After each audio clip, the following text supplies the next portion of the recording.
Chris Hemsworth is disarmingly friendly. He is also, as you already know, remarkably handsome and successful. This seems unfair on a cosmic level. I long held that, in the trifecta of kindness, looks, and success, we mortals should be granted just two, to keep us grounded. Hemsworth has the hat-trick, which should inspire some degree of disdain, but somehow, it doesn't. So it's fitting, after all, that the guy cheerfully defying mortal law would be most famous for playing a character who's not mortal. Advertisement, continue reading below. Courtesy. When the first Thor hit theaters in 2011, it was far from a given that Hemsworth's God of Thunder would prove a linchpin of the Marvel Cinematic Universe. But then the Avengers happened, and Thor was set. Hemsworth's blonde beard and gigantic biceps, plus, you know, the rest of him, became part of the core crew, appearing most recently in the very funny Thor: Ragnarok before rolling into Avengers: Infinity War with the team. But the 34-year-old Australian actor hasn't spent his entire life saving the universe. He's also been Chris Pine's dad in Star Trek, a guileless secretary in Paul Feig's underrated, if you ask me, Ghostbusters, and legendary race car driver James Hunt in Ron Howard's acclaimed 2013 film Rush. It was that last one that brought Hemsworth together with Swiss watchmaker Tag Heuer, a motorsports legend in its own right. He's now a brand ambassador. Which is why, this past weekend at the Indianapolis Motor Speedway for the 102nd running of the Indy 500, I sat down with Hemsworth to chat about racing, what we can expect from the final Avengers movie, and what it's like being one of the four famous Chris's.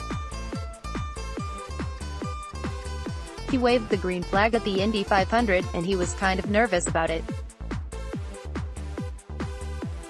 My love for motorsports started when I did Rush many years ago, and that's how this relationship with Tag actually first started.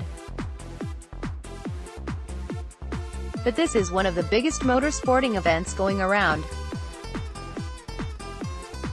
I've never been before, and I'm very excited to be here, getting to wave the flag, which I'm a little nervous about, actually.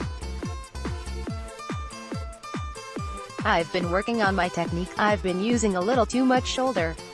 It's more sort of forearm, elbow. It's all about the wrist and figure eight movements.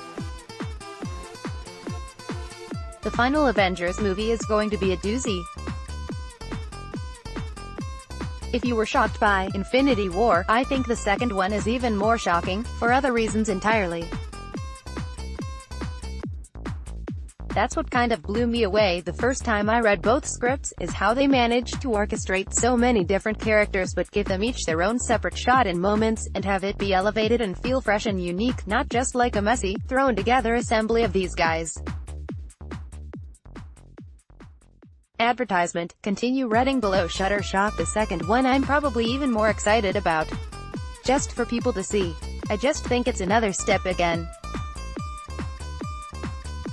Each step we seem to take with these films, I've loved the fact that there's been growth and evolution, and it continues to surprise people as opposed to sort of flatlining, which was obviously always a fear, that they'd run out of ideas or run dry of creative excitement. For me, this whole experience has been incredible. In particular the last one. He's proud to be the first Avenger with a beard, and he's got some feelings on Captain America's facial hair in Infinity War.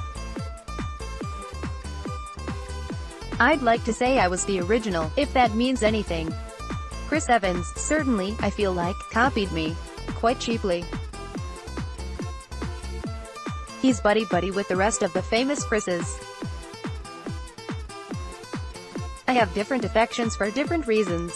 Chris Pine is my son, on screen, with our Star Trek history. Chris Evans is probably my closest Avenger friend.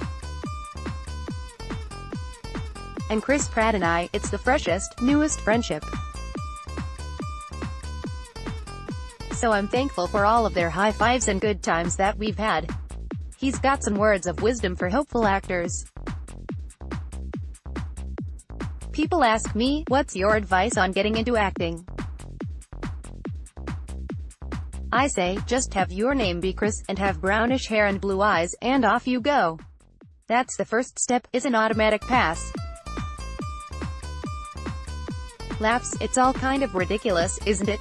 His work with Paul Feig on Ghostbusters was the first time he really improvised for a role. That was some of the most fun I've ever had on set, and probably my real jumping-in point to improvisation. Prior to that, I'd always wanted to be very confident in the fact that I knew exactly what was on the page, and I had my options worked out and I knew where the scene was going to go. Playing it safe, to a degree. And we just threw all that out the window in that film, and it really opened up a whole other side to my sort of process, I think. It was way more freeing and a lot more creatively satisfying, and just more enjoyable, you know? Because there's a spontaneity that's created that you just can't get in a scripted scenario. Now I kind of want to put myself in a position where I feel like I'm right on the edge of getting it wrong and kind of not really knowing what's happening, losing control of it, and I think that's, to me, the key ingredient. You want to keep people guessing. You want to keep yourself guessing. That's what I find is interesting to watch. Advertisement, continue reading below. Advertisement, continue reading below. That improv mentality is to thank for the humor in Thor, Ragnarok and Avengers, Infinity War. It does happen on the Marvel sets. From Thor 3, definitely, it became hugely improvised. And I'm so glad I've been able to work with Paul prior to that. And I've done Saturday Night Live a couple of times. I have a movie called Vacation. So by the time I got to Thor 3, I was incredibly enthusiastic to do it. Taika Waititi, the director, had the same opinion. And we carried that into Avengers.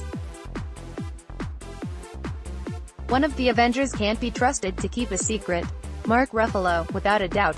The amount of times he has potentially derailed these films. But he's also the person I probably love the most. He's just one of the kindest people you'll meet. And so, completely forgivable every time he gives away some plot point. He could get away with murder.